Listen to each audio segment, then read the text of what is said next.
Okay, start करते हैं history. और हिस्ट्री में हम लोगों ने लास्ट लेक्चर में गांधी एरा के बारे में बहुत कुछ पढ़ लिया था। लास्ट लेक्चर में हम लोगों ने देखा था कि जलियांवाला बाग मैसेकर किस तरीके से हुआ, जनरल आर डायर कौन था, जनरल ओ डायर कौन था, उधम सिंह ने किस तरीके से जनरल ओ डायर को जाकर के लंदन में मार दिया। ठीक है, ये सारी की सारी कहानी हम लोग समझ चुके थे लास्ट लेक्चर में। ठीक है, हेलो,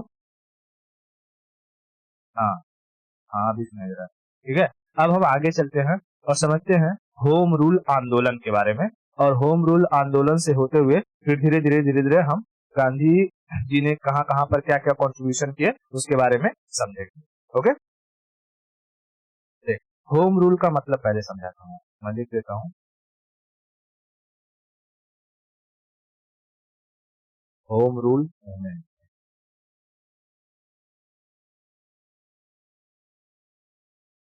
होम रूल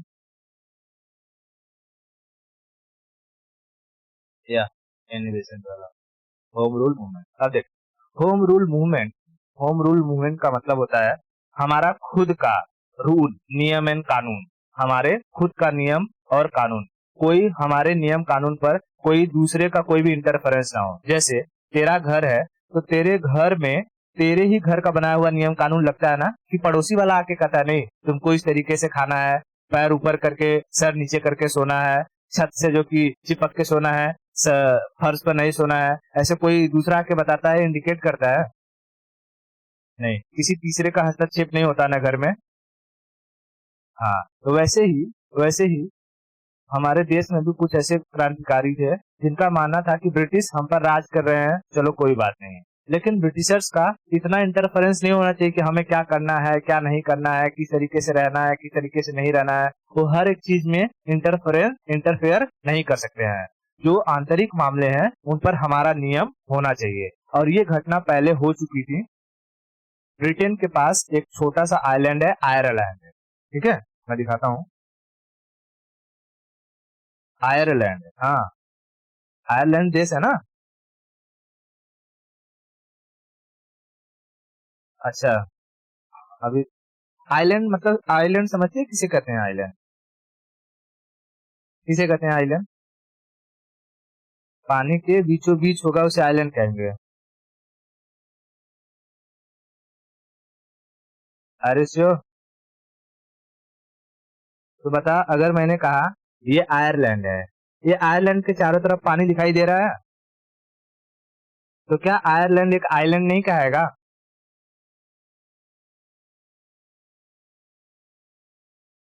हाँ, तो मैंने भी वही कहा कि आयरलैंड आइलैंड मतलब, तो आयरलैंड एज अ कंट्री है, ठीक है, एक देश है, लेकिन वो चारों तरफ पानी से सराउंडेड है। ठीक है, मतलब उसके चारों तरफ पानी है, इसलिए उसे हम क्या कहते हैं, एक आइलैंड भी कह सकते हैं। ब्रिटेन भी क्या मतलब कि लंदन यूके क्या कहलाया जा सकता है, अगर पूरा मिलाकर देखे तो एक आइलैंड कहलाया जा सकता है, बोल सकते हैं कि नहीं उसको आइलैंड, क्योंकि उसके चारों तरफ भी क्या है, पानी ही पानी है ना। तो वैसे ही इस आयरलैंड की रहने वाली थी एनी बेसेंट, और ब्रिटेन का कब्जा इस आयरलैंड पर भी था। लेकिन बाद में यहाँ के लोगों ने, आयरलैंड के लोगों ने क्या किया, रिवॉल्यूशन किया और ब्रिटेन से अपना आंतरिक जो मामला होता है, इंटरनल मैटर होता है, वो मैटर को छीन लिया। कहा कि तुम हमारे इंटरनल मैटर्स में कोई भी इंटरफेयर नहीं करोगे। ठीक है, कोई भी इंटरफेयर नहीं करोगे। अब बता सकती है कि आयरलैंड की रहने वाली एनी बेसेंट भारत में कैसे आई होंगी?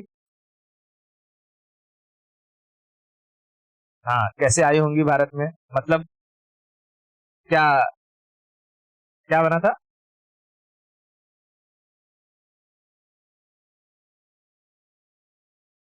Theosophical society? नहीं रे बाप, थियोसॉफिकल सोसाइटी याद है? थियोसॉफिकल सोसाइटी की स्थापना किसने करी थी?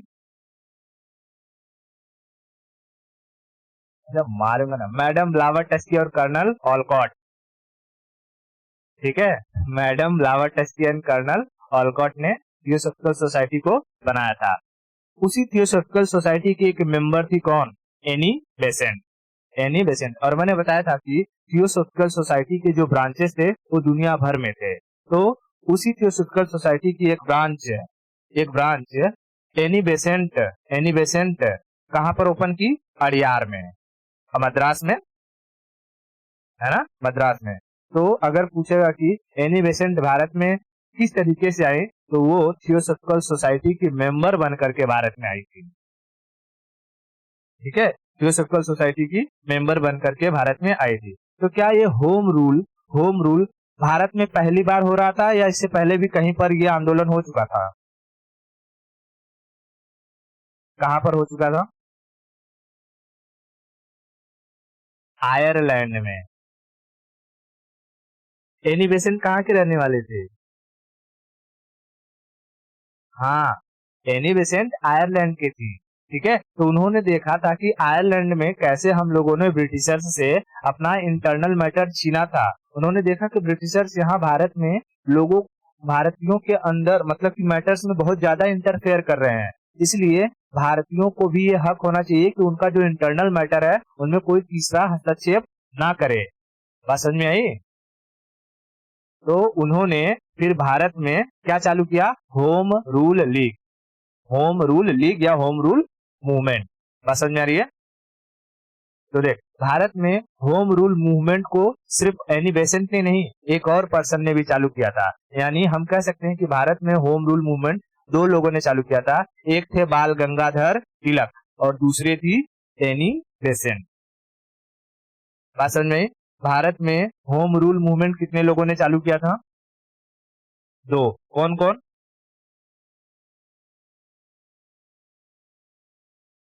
बाल गंगाधर तिलक और एनी बेसेंट है। बाल गंगाधर तिलक और एनी बेसेंट है। बात समझे? बाल गंगाधर तिलक और एनी बेसेंट है। भारत में होम रूल मूवमेंट या होम रूल आंदोलन कितने लोगों ने चालू किया? कौन कौन? बाल गंगाधर तिलक और एनी बेसेंट। बाल गंगाधर तिलक और एनी बेसेंट। होम रूल का मतलब क्लियर हुआ कि नहीं हुआ? हेलो। हाँ। अच्छा, अगर मैं पूछूं कि तू अपने भारत में ही होम रूल का कोई अगर एग्जाम्पल देने के लिए कोई बोलेगा तो कैसे देगी कि कहाँ पर हमें होम रूल दिखाई देता है? हाँ ठीक है, घर में दिखाई देता है। तू नॉर्मली क्या कहेगी? जैसे हमारे भारत में क्या है, फेडरलिज्म है, एक है सेंट्रल गवर्नमेंट, एक है स्टेट गवर्नमेंट, एक है लोकल गवर्नमेंट, है ना? हाँ। तो जो हमारे गांव का नियम कानून रहता है, हमारे गांव में क्या हर गांव में स्टेट गवर्नमेंट आके देखती है, अरे अरे तुम्हारे गांव में ऐसे कैसे हो रहा है, नदी पूरब से पश्चिम क्यों बह रही है, लोग घर का मुंह जो कि उत्तर दिशा में क्यों ओपन कर रहे हैं? क्या स्टेट गवर्नमेंट या सेंट्रल गवर्नमेंट गांव में आकर के कुछ कहती है? नहीं। तो हम अपने जो गांव का हमारा लोकल गवर्नमेंट होता है, लोकल गवर्नमेंट को हम कह सकते हैं कि नहीं वो होम रूल का क्या है, एक एग्जाम्पल है ना? वहीं अगर स्टेट में कुछ होता है पूरे स्टेट में तो उसके लिए रिस्पॉन्सिबल होती है कौन? स्टेट गवर्नमेंट या सेंट्रल गवर्नमेंट भी हस्तक्षेप करती है। ठीक है, लेकिन जो हमारा गांव होता है, क्या गांव गांव में स्टेट गवर्नमेंट या सेंट्रल गवर्नमेंट आके देखती है? नहीं। तो अगर कोई पूछेगा कि तुम्हें अगर होम रूल का कोई एग्जाम्पल देना हो तो क्या दोगी example? Local government local government, panchayat system, हमारा गांव। ठीक है, ऐसे बोल देना कभी। समझ में आया? ठीक है, अब स्टार्ट करते हैं हम लोग होम रूल आंदोलन मूवमेंट। देख, होम रूल मूवमेंट को मैंने बताया कि दो लोगों ने चालू किया था। ठीक है, एक थे बाल गंगाधर तिलक। देख, एक चालू हुआ था बाल गंगाधर तिलक, मैं यहाँ लिखता हूँ, बाल गंगाधर तिलक, बाल गंगाधर तिलक। ठीक है, बाल गंगाधर तिलक। इन्होंने कब चालू किया? तो इन्होंने होम रूल को चालू किया था, होम रूल को अप्रैल 1916। कब? अप्रैल 1916, अप्रैल 1916, अप्रैल 1916। बात समझ में आई? Okay great. इन्होंने इस होम रूल के तहत अपना एक स्लोगन दिया था। स्लोगन याद है? क्या है इनका slogan?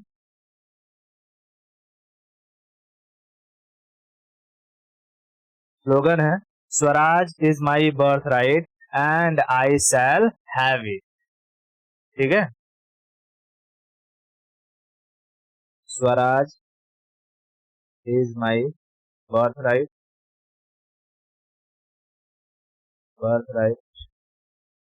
And I shall have it, I shall have it. ठीक है, यूरोप का एक राइटर था। ठीक है, एक राइटर था, उसका नाम था वैलेंटाइन सिरोल। राइटर कौन था? ऑथर, एक ऑथर था, उसका नाम था वैलेंटाइन सिरोल। वैलेंटाइन सिरोल उसने एक किताब लिखी इंडियन अर्नेस्ट।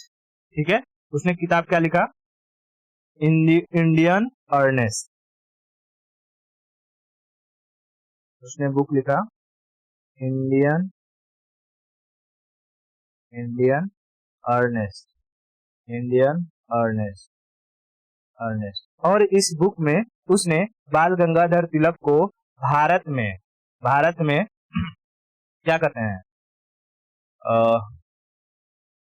अशांति का जनक। अर्नेस्ट मतलब अशांति का जनक। इस बुक में उसने बाल गंगाधर तिलक को भारत में अशांति का जनक बताया। क्या बताया? अशांति का जनक, अशांति का जनक। ठीक है, यानी कि फादर ऑफ इंडियन अर्नेस्ट, इसको बीजी तिलक को। ठीक है, बीजी तिलक को। अब इस बात से नाराज होकर के बाल गंगाधर तिलक कहाँ चले गए? लंदन। क्यों? लंदन में जाकर के इसके ऊपर केस ठोकने, किसने? मुझे भारत में अशांति का जनक कैसे कहा? क्या मैं अशांति फैला रहा हूँ? क्या मैं लोगों को लड़वा रहा हूँ? ठीक है, ये केस ठोकने के लिए कहाँ चले गए? लंदन। और 1918 आते आते इनका जो होम रूल मूवमेंट था वो समाप्त हो गया। ठीक है, 1918।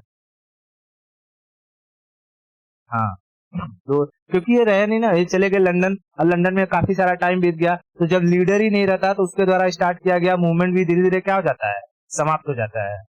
ठीक है, so B G Tilak went London to sue करने। शू मतलब केस, sue on Valentine सिरोल,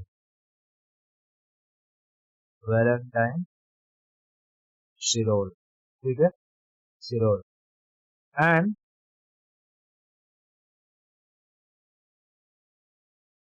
till 1918 his home rule movement got ended। बात समझे? 1918 आते आते इनका होम रूल मूवमेंट क्या हो गया? खत्म हो गया। ठीक है, इनका होम रूल मूवमेंट खत्म हो गया। बात समझ में आई? ओके। दूसरी थी कौन? एनी बेसेंट ने भी अपना जो होम रूल चालू किया था वो 1916 में ही चालू किया, लेकिन जस्ट अप्रैल के बाद सितंबर में। ठीक है, सॉरी, अप्रैल क्या आता है? सॉरी, मई जून जुलाई अगस्त सितंबर में। ठीक है, सितंबर में। सिप, हाँ वही बोला मैंने, हाँ वही, सितंबर में। इन्होंने अप्रैल में नहीं, जस्ट सितंबर में चालू किया। दूसरा मैं यहाँ लिख रहा हूँ Annie Besant. Annie Besant Besant इन्होंने कब चालू किया?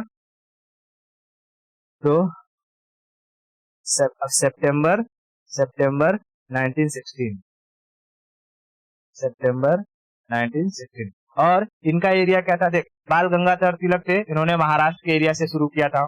ठीक है, महाराष्ट्र के एरिया से शुरू किया था। और इनका जो होम रूल मूवमेंट था वो महाराष्ट्र के एरिया में ही लिमिटेड था। लेकिन एनी बेसेंट ने शुरू किया मद्रास से, और धीरे धीरे देखते देखते पूरे भारत में इनका होम रूल मूवमेंट छा गया था।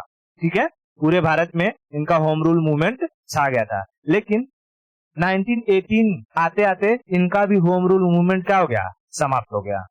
ठीक है, हाँ 1918 दोनों का ही होम रूल मूवमेंट 1918 में समाप्त हो चुका था।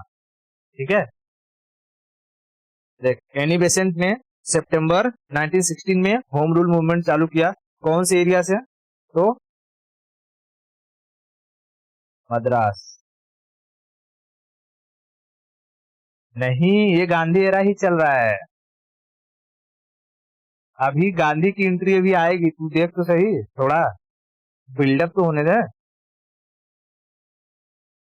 अभी गांधी एरा इतनी जल्दी नहीं खत्म होगा, अभी बहुत है गांधी एरा। ठीक है, अभी ये गांधी एरा ही चल रहा है। ठीक है, तो इनका ये होम रूल जो मूवमेंट था ये धीरे धीरे पूरे भारत में फैल गया। और हर home rule movement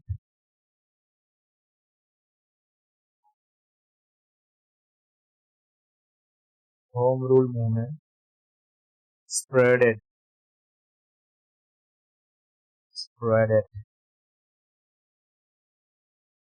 all over India. ठीक है, but ended till 1918।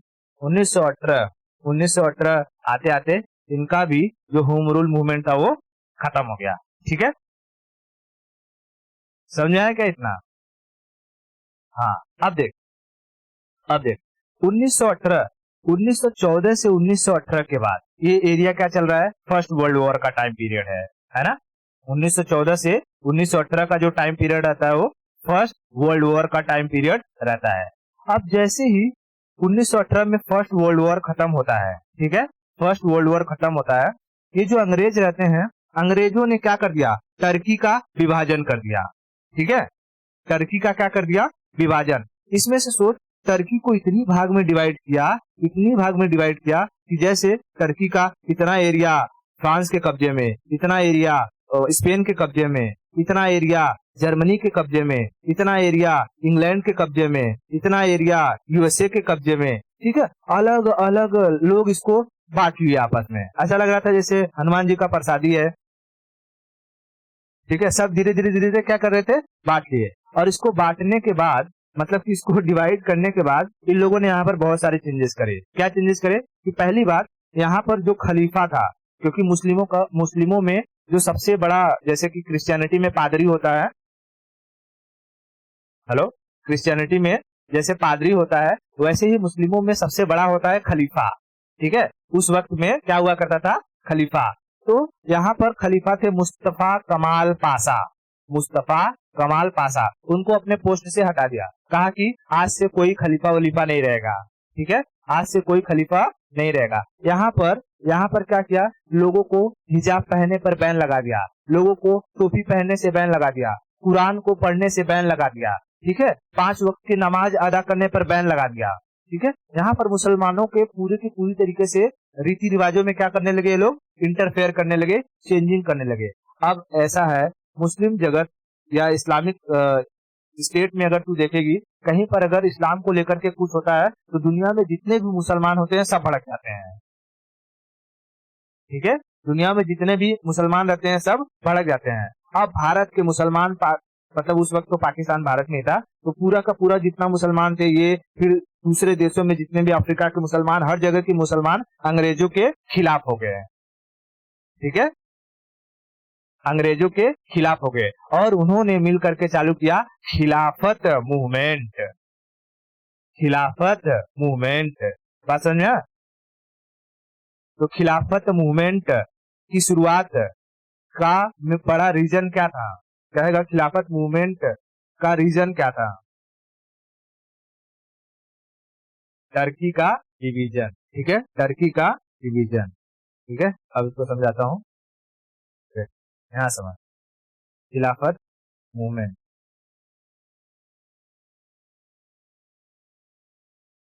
खिलाफत मूवमेंट, खिलाफत मूवमेंट की वजह थी रीजन था टर्की डिवीजन। टर्की डिवीजन कब किया गया? After first world war. After first world war. इसमें क्या हुआ कि इसमें जो वहां के खलीफा थे, खलीफा का पोस्ट क्या हो गया? समाप्त हो गया। खलीफा का पोस्ट समाप्त हो गया। वहां पर हिजाब और कैप पहनने पर बैन लगा दिया। हिजाब और कैप पहनने पर क्या कर दिया? बैन लगा दिया। ठीक है, बैन लगा दिया। इतना समझ में आ? कहेगा कि उस वक्त के खलीफा कौन थे? तो खलीफा थे मुस्तफा कमाल पाशा। क्या नाम था?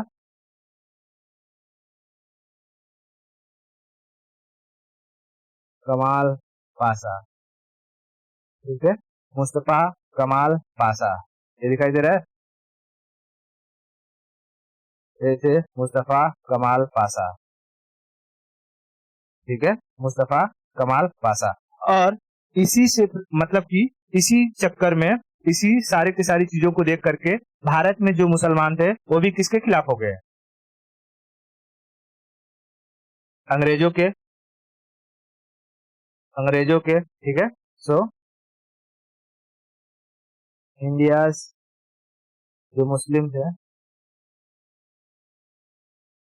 मुस्लिम थे become against, against British, British. और भारत में इस खिलाफत मूवमेंट को लीड कर रहे थे मोहम्मद अली और शौकत अली। ठीक है, खिलाफत मूवमेंट के लीडर कौन थे? लीडर थे मोहम्मद अली और शौकत अली। मोहम्मद अली और शौकत अली। शौकत अली, शौकत अली। अब देख, शौकत अली, अब देख यहाँ पर एक्चुअली में इन लोगों ने इसको स्टार्ट किया था अभी। ठीक है, जैसे इन लोगों ने यहाँ पर स्टार्ट किया था, मोहम्मद अली और शौकत अली। ये सारे लोग मिल करके, सारे लोग मिल करके कहां पर आए? कहां पर? तो दिल्ली में एक मैदान है फिरोज शाह कोटला मैदान। ठीक है, फिरोज शाह कोटला मैदान, तूने नाम सुना होगा, दिल्ली में फिरोज शाह कोटला मैदान। अब उसका नाम हो गया है अरुण जेटली क्रिकेट स्टेडियम। ठीक है, ये सारे के सारे लोग कहां पर इकट्ठा हुए? गैदर, गैदर फिरोज शाह कोटला, फिरोज शाह कोटला कहाँ है? दिल्ली में। कब हुए? तो ये 1919 में। ठीक है, 1919 में, 1919 में जैसे ये सब इकट्ठा हुए, सारे मुसलमान इकट्ठा हुए, तब तक के जब ये खिलाफत मूवमेंट पूरे देश में, दुनिया में चालू हो रहा था, गांधी जी समझ चुके थे कि ये रिलीजियस मैटर है और अंग्रेजों ने रिलीजियस मैटर को छेड़ करके बहुत बड़ी गलती की है। रिलीजियस मैटर को कभी भी बहुत लंबे समय तक तुम दबा नहीं सकते हो, क्योंकि रिलीजन का नशा ऐसा होता है कि आदमी इसमें अंधा हो जाता है और ये कुछ भी कर गुजरता है। अगर सामने वाली पार्टी सुनेगी नहीं तो सब इसको काट वाट डालेंगे। ठीक है, देख, अब गांधी जी के समर्थन में पहले तो फार्मर थे ही। ठीक है, उसके बाद मजदूर आ गए थे सारे के सारे। देश में पूरा का पूरा इनका नाम हो चुका था। गांधी जी ने सोचा अगर ये मूवमेंट, इस मूवमेंट को अगर मैं लीड कर दूं तो सारे के सारे मुसलमान क्या हो जाएंगे, मेरे समर्थन में आ जाएंगे, और जब मुसलमान समर्थन में आ जाएंगे तो मैं उनको साथ लेकर के अंग्रेजों को और तेजी से क्या कर दूंगा, देश से बाहर निकाल सकता हूँ। ठीक है, अब सारे के सारे मुसलमान फिरोज शाह कोटला मैदान में लुंगी और टोपी पहन के एकदम इकट्ठा थे। तब तक कर उधर से लाठी लिए और आधा कपड़ा पहने कौन पहुंचे, गांधी जी।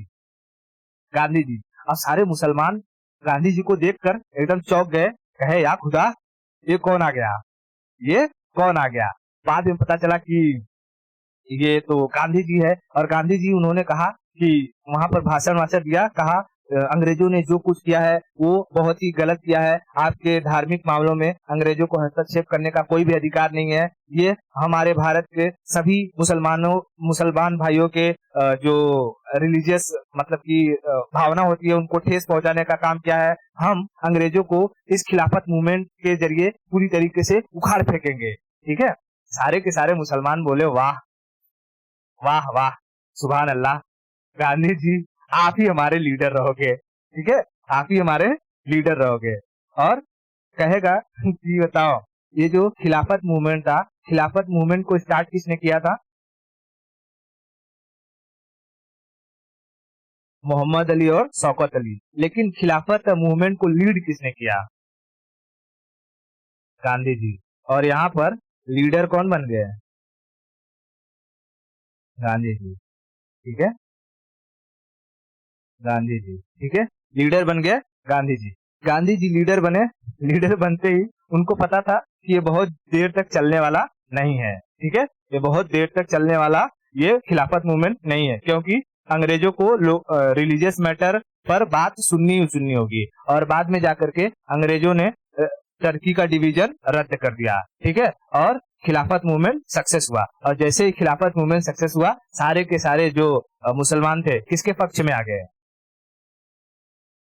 गांधी जी के पक्ष में आ गए। ठीक है, गांधी जी के पक्ष में आ गए। बस जैसे ही सारे मुसलमान गांधी जी के पक्ष में आए, ठीक है, अब तक गांधी जी 2014 में, मतलब 2014 करो 1914 में अंग्रेजों का साथ दिए थे, क्योंकि 1914 में जब पहली फर्स्ट वर्ल्ड वॉर हो रही थी तो अंग्रेजों ने कहा था कि गांधी जी आप भारत से लोगों का रिक्रूटमेंट कीजिए, और जैसे ही ये लड़ाई खत्म हो जाएगी हम आपको डोमिनियन स्टेटस दे देंगे। ठीक है, लड़ाई खत्म हुई लेकिन अंग्रेजों ने भारत को क्या दिया, जलियांवाला बाग। ठीक है, जलियांवाला बाग। तो गांधी जी समझ चुके थे ये अंग्रेज बहुत छोटे हैं, इनका बात अब सुनना नहीं है, और इसी जैसे मुसलमान साथ आए गांधी जी ने शुरू कर दिया असहयोग आंदोलन, नॉन कॉपरेट मूवमेंट। ठीक है, नॉन कॉपरेट मूवमेंट। कहा कि अब तक हमने अंग्रेजों का साथ लिया, अब अंग्रेजों का कोई भी साथ नहीं देगा। अंग्रेजों का जो बाल बनाता होगा कोई बाल नहीं बनाएगा, कपड़ा धोता होगा कोई कपड़ा नहीं धुलेगा, कोई किचन में रसोईया होगा किचन में उसका खाना नहीं बनाएगा, कोई उसके कॉलेज में पढ़ने जाता होगा कोई पढ़ने नहीं जाएगा, कोई उसका वकालत करता होगा वकालत नहीं करेगा। यानी सब लोग क्या कर देंगे, असहयोग कर देंगे, अब उनका साथ नहीं देंगे। और यहाँ से शुरू होता है नॉन कोऑपरेटिव मूवमेंट। ठीक है, नॉन कोऑपरेटिव मूवमेंट स्टार्ट होता है 1 अगस्त 1920। गांधी की एंट्री आई, non cooperative movement, cooperative movement. ठीक है, नॉन कोऑपरेटिव मूवमेंट कब स्टार्ट होता है, तो 1 अगस्त 1920 स्टार्टेड, 1 अगस्त 1920, 1 अगस्त 1920। इसमें क्या था, अंग्रेजों का पूरी तरीके से बहिष्कार। ठीक है, क्योंकि गांधी जी देख, गांधी जी ने क्या कर चुके थे, सत्याग्रह कर चुके थे। ठीक है, जब क्रोनोलॉजी समझ, सत्याग्रह कर चुके थे, भूख हड़ताल कर चुके थे, हड़ताल हड़ताल कर चुके थे। अब किसकी बारी थी, बहिष्कार की। ठीक है, बहिष्कार की, बहिष्कार की। ठीक है, बायकॉट। अब उसके बाद आएगा विद्रोह। ठीक है, बात समझ में आ रही है? तो अभी ये बोल, पहली बार सत्याग्रह इन्होंने कहाँ किया? चंपारण में। पहली बार भूख हड़ताल कब किया? अहमदाबाद मिल स्ट्राइक। और पहली बार उन्होंने बहिष्कार शुरू किया नॉन कोऑपरेटिव मूवमेंट में। ठीक है, तो क्रोनोलॉजी याद रखना सब, ये सब कैसे कैसे और कब कब हो रहा है। ठीक है, इसमें क्या था? कंप्लीट बायकॉट, कंप्लीट बॉयकॉट किस किस चीजों का? किसी भी अंग्रेज का कॉलेज नहीं जाना है, अंग्रेज के कॉलेज नहीं जाना है, स्कूल नहीं जाना है, स्कूल नहीं जाना है, कोई गवर्नमेंट जॉब है तो उसको नहीं करनी है। ठीक है, गवर्नमेंट जॉब नहीं करनी है, उनका कपड़ा नहीं पहनना है, कपड़ा नहीं धोना है, इनको फूड नहीं देना है। ठीक है, फूड नहीं देना है। गांधी जी का पूरा मोटो था कि ये जो नॉन कोऑपरेटिव मूवमेंट है ये पूरी तरीके से कैसा होना चाहिए? अहिंसक। यहाँ पर कहीं पर भी हम वायलेंस का सहारा नहीं लेंगे, हमें सिर्फ क्या करना है? प्यार से अंग्रेजों की जो अब तक हम सहायता कर रहे थे, अब वो सहायता बंद कर देनी है। ठीक है, अब वो सहायता बंद कर देनी है। बात समझ में आई? गांधी जी ने स्ट्रिक्टली क्या कहा था? कहीं पर भी वायलेंस का सहारा नहीं लेना है, वायलेंस नहीं होना चाहिए। बात समझ में आई? हाँ, ओके। अब देख, जैसे ही तू स्कूल कॉलेज बंद करेगी, गांधी जी के एक बार पे कहने पर 2 लाख लोगों ने स्कूल कॉलेज जाना छोड़ दिया। ठीक है, 2 लाख लोगों ने स्कूल कॉलेज जाना छोड़ दिया। अब इस नॉन कोऑपरेटिव मूवमेंट से एक लोगों को घाटा हो रहा था कि जिसके पास गवर्नमेंट जॉब था, अब उनके पास पैसे नहीं आ रहे थे। ठीक है, जिनको थोड़ी मोड़ी रोजगार मिल रही थी कपड़े धोने से, खाना बनाने से, वो पैसे भी नहीं आ रहे हैं। ठीक है, स्टूडेंट्स लोग स्कूल कॉलेज नहीं जा पा रहे हैं। तो सबसे इम्पोर्टेंट था कि लोगों का पढ़ाई न छूटे, तो लोगों की पढ़ाई न छूटे इसके लिए भारतीयों ने अपने स्कूल और कॉलेजेस खोले। नॉन कोऑपरेटिव मूवमेंट के दौरान लगभग 600 स्कूल और कॉलेजेस भारत के लोगों ने ओपन किए, और जितने भी विद्यार्थी थे उन सबको अपने कॉलेजेस में क्या दिया? एडमिशन दिया। ठीक है, बात समझ में? So Indians open their school and colleges. ठीक है, कॉलेजेस। गांधी जी ने इसमें, गांधी जी का पूरा एम क्या था कि इसमें वायलेंस नहीं होना चाहिए था। ठीक है, नहीं होना चाहिए। गांधी एम क्या था? Non violence, non violence, violence. क्योंकि उनको पता था अगर वायलेंस होता है तो इस नॉन कोऑपरेटिव मूवमेंट को अंग्रेज आसानी से दबा देंगे। ठीक है, अंग्रेज आसानी से दबा देंगे, कोई ना कोई चार्जेस लगा के हमें पकड़ लेंगे या तो मार देंगे। बात समझ में? इसलिए गांधी जी का कहना था कि हमें कोई भी वायलेंस नहीं करना है। अब यहाँ पर लोगों ने इस कोऑपरेटिव मूवमेंट को धीरे धीरे ये उग्र होता गया, और लोगों ने अंग्रेजी जो विदेशी कपड़े थे उसको जलाना शुरू कर दिया। ठीक है, विदेशों से आए हुए कपड़े को जलाना शुरू कर दिया। जब लोगों ने विदेशी कपड़ों को जलाना शुरू किया तो रविंद्रनाथ टैगोर ने कहा था कि burning clothes is a crime because Indians don't have money. ठीक है, हमारे पास पैसे नहीं है, और भारत में जो खादी के कपड़े बनते थे वो बहुत महंगे होते थे। अंग्रेजों के द्वारा जो कपड़े बनकर आते थे वो फैक्ट्री से बनते थे, लॉट्स में आते थे, और वो कपड़े सस्ते होते थे। ठीक है, तो शरीर को ढकने के लिए कपड़ों की जरूरत थी, लेकिन गांधी जी के इस नॉन कोऑपरेटिव मूवमेंट में लोगों ने कपड़ों को जलाना शुरू कर दिया। तो रविंद्रनाथ टैगोर ने कपड़ों को जलाने को क्या कहा था? क्राइम। ठीक है,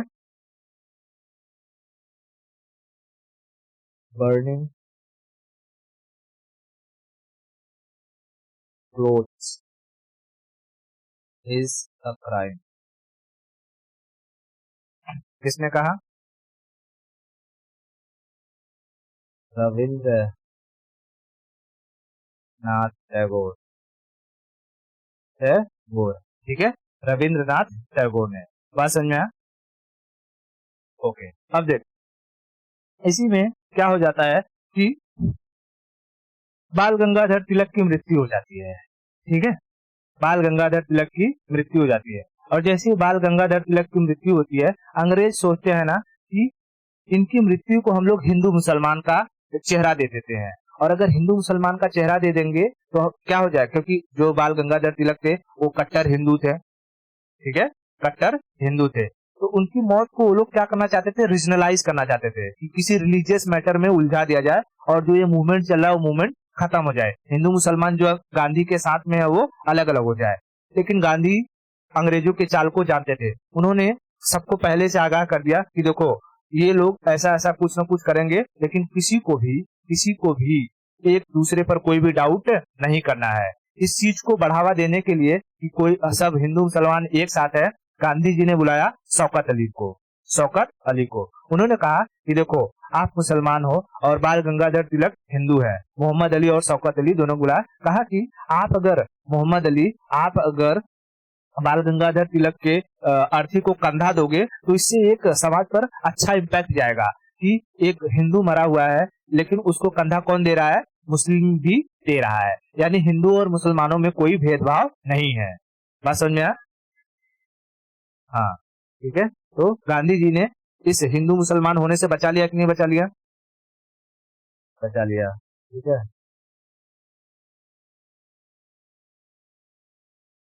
बाल गंगाधर डाइट, और इनको शोल्डर कंधा किसने दिया? मोहम्मद अली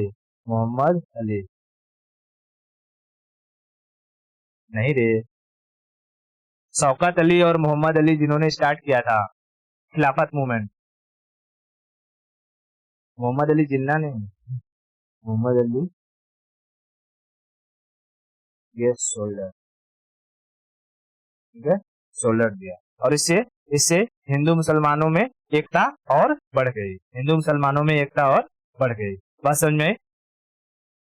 ये चीज क्या दिखाती है? ये चीज दिखा रही थी हिंदू मुस्लिम यूनिटी को रिप्रेजेंट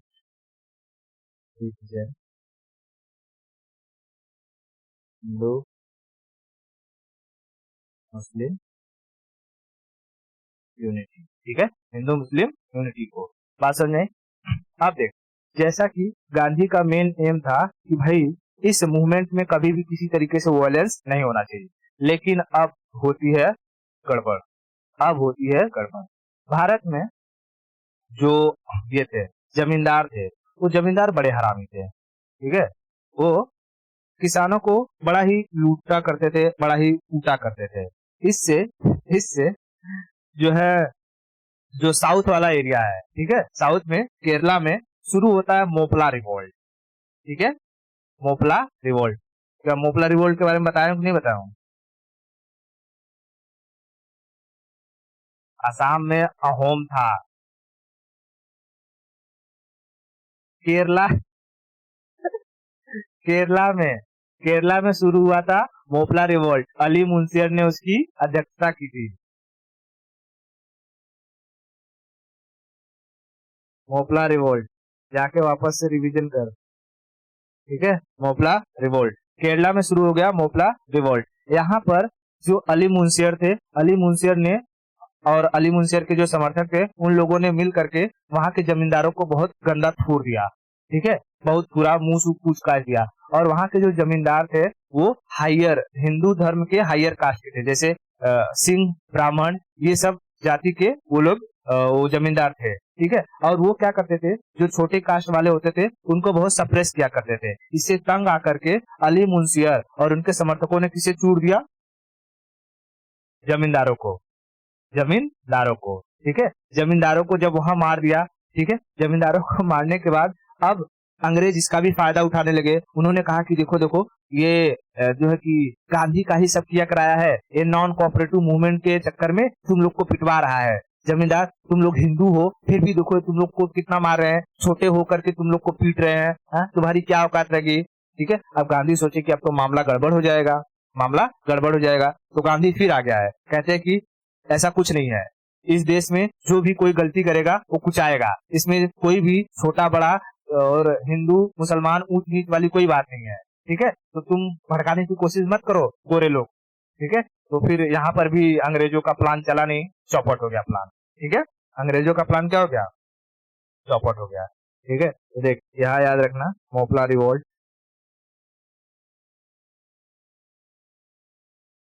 मोपला रिवोल्ट कब हुआ था, ये 1922 में ही, 1922।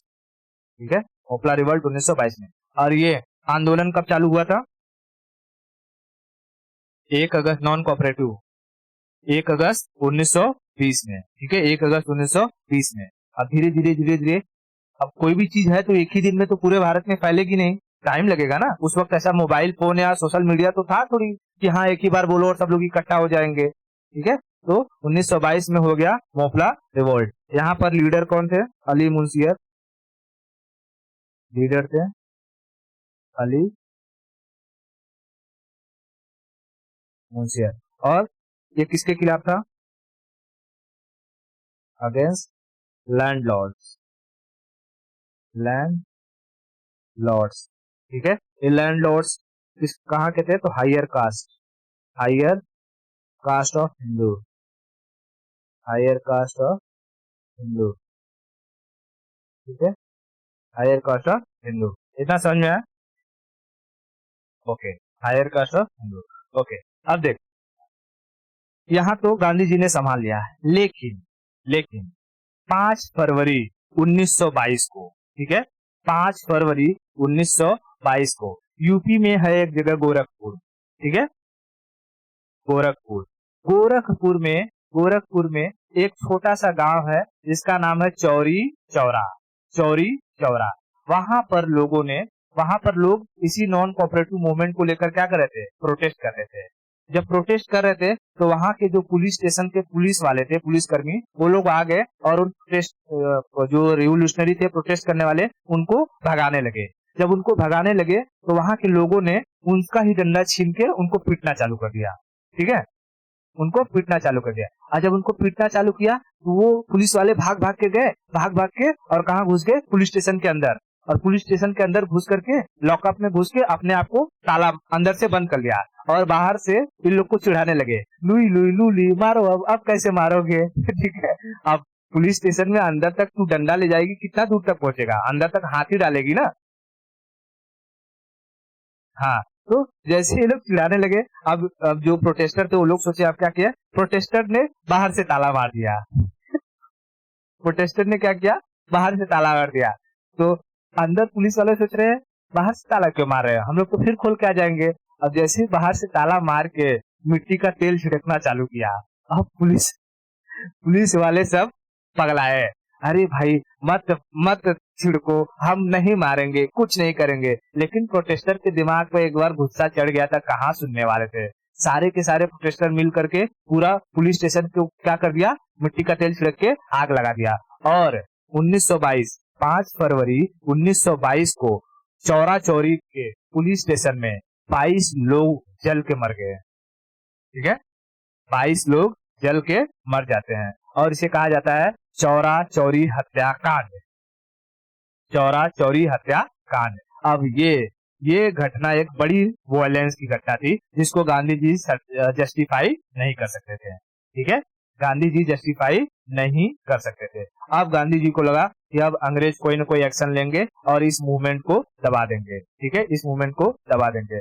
तो गांधी जी ने कहा कि अब ये जो नॉन कोऑपरेटिव मूवमेंट था, इसे अब वापस लेने का वक्त आ गया है। ठीक है, उन्होंने 12 फरवरी, पहले ये चौरी चौरा वाला लिख दूं,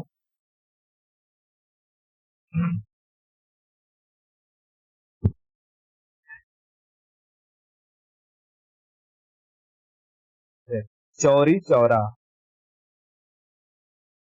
चौरी चौरा। ठीक है, कब हुआ ये, तो 5 फरवरी,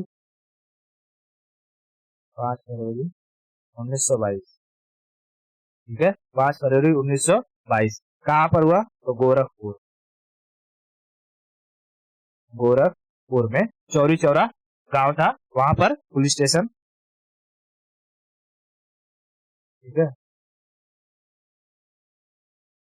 पुलिस स्टेशन में। ठीक है, पुलिस स्टेशन में, वहां पर कितने पुलिसकर्मी जल के मर गए, 22। policemen burned, ठीक है, जला दिए जाते हैं, ठीक है, बर्न इन स्टेशन। इतना समझ में आया। अब ये होते ही गांधी जी ने क्या कहा, गांधी जी ने 12 फरवरी 1922 को अनाउंस किया कि कोऑपरेटिव मूवमेंट को मैं वापस लेता हूँ। हाँ, मैं वापस लेता हूँ। तो 12 फरवरी 1922, 12 फरवरी 1922 गांधी रिवर्स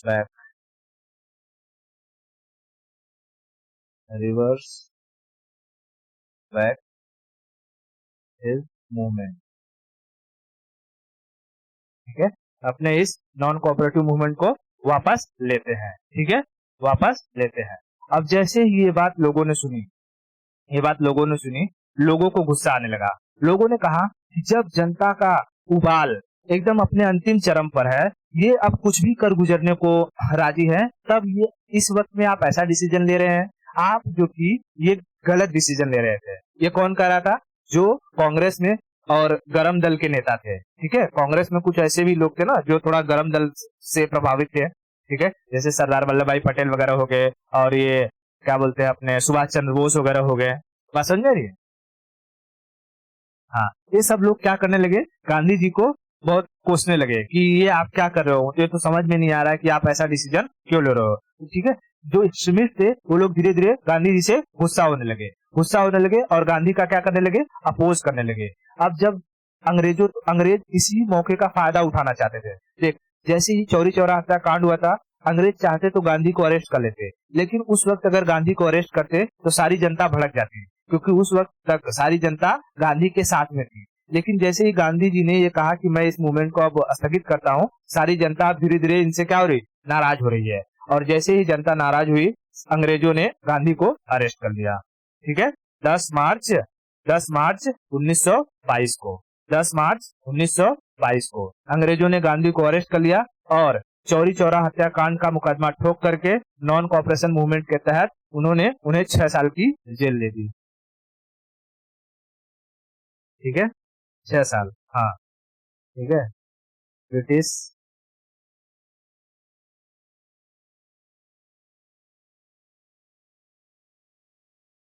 ब्रिटिश ने अरेस्टेड गांधी, कब अरेस्ट किया? कब? 10 मार्च 1922, 10 मार्च 1922, ठीक है, 10 मार्च 1922। और कितने साल की प्रिजन दी? 6 ईयर इम्प्रिजनमेंट, प्रिजन, ठीक है, इन प्रिजन, 6 साल की सजा सुनाई। अब 6 साल की सजा सुना दी गांधी जी को, लेकिन धीरे धीरे जैसे ही गांधी अंदर गए, अब धीरे धीरे लोगों का गुस्सा शांत हो चुका था, ठीक है, धीरे धीरे लोगों का गुस्सा शांत हो गया था। अब गांधी ने सोचा कि अगर मैं इतने साल तक अंदर रहूंगा तब तो सारा का सारा मामला गड़बड़ हो जाएगा, जो मैंने चालू किया है वो खत्म हो जाएगा, अंग्रेज अपने में कामयाब हो जाएंगे। गांधी जी ने क्या किया कि अब हेल्थ का बहाना बनाना शुरू कर दिया।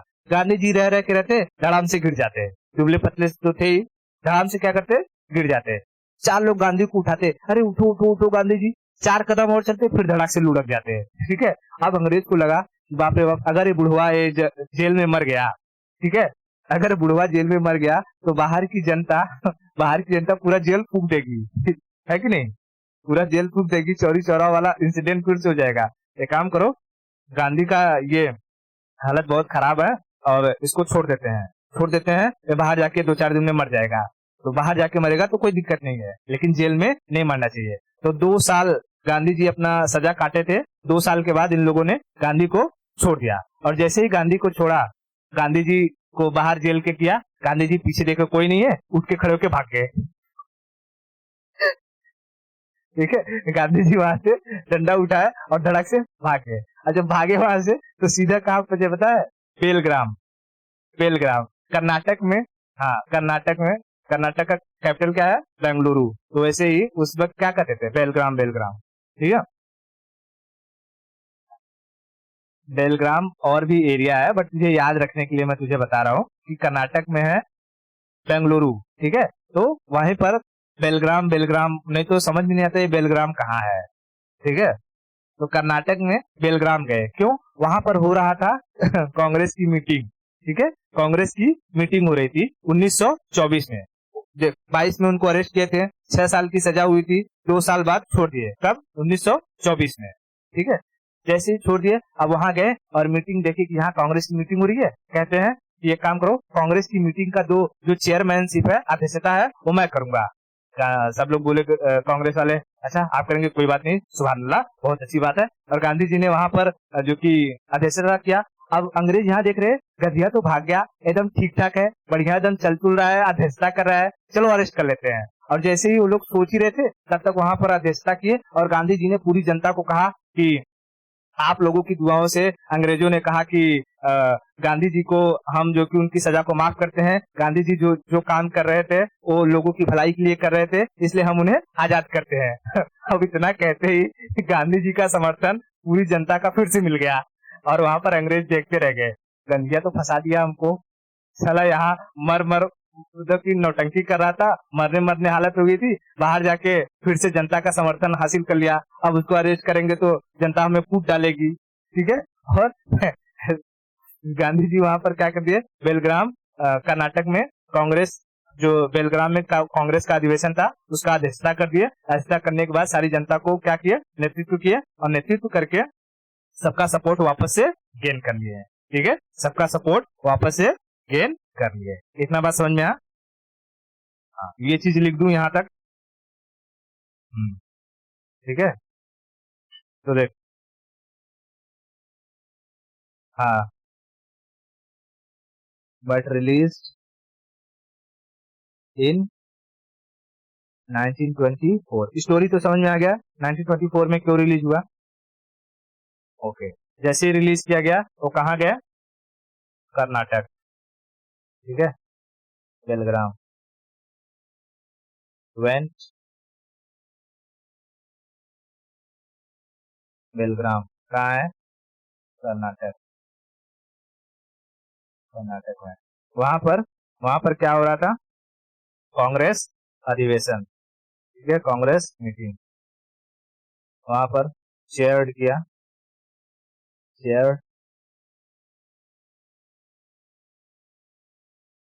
Congress meeting, chaired Congress meeting, ठीक है। और जैसे ही कांग्रेस मीटिंग को चेयर्ड किया, और ये गांधी जी का पहला और आखिरी क्या था, कांग्रेस मीटिंग का, मतलब कि कहेगा कि, हाँ, अध्यक्षता था, कि कहेगा कि गांधी जी ने कांग्रेस मीटिंग की अध्यक्षता कितनी बार करी, तो एक ही बार किया था 1924 में। कौन सा अधिवेशन, बेलग्राम अधिवेशन, ठीक है, बेलग्राम समिट, ठीक है। अधिवेशन को क्या कहते हैं, समिट, ठीक है। तो first and last summit of Congress in Gandhi life, ठीक है। उसके बाद उन्होंने, गांधी जी ने कभी भी ना तो उसकी अध्यक्षता करी और ना ही उसको कहीं पर संबोधित किया, ठीक है। इतना समझ में आया? ये सारी की सारी घटना कब हुई, 1924 में। इतना क्लियर है?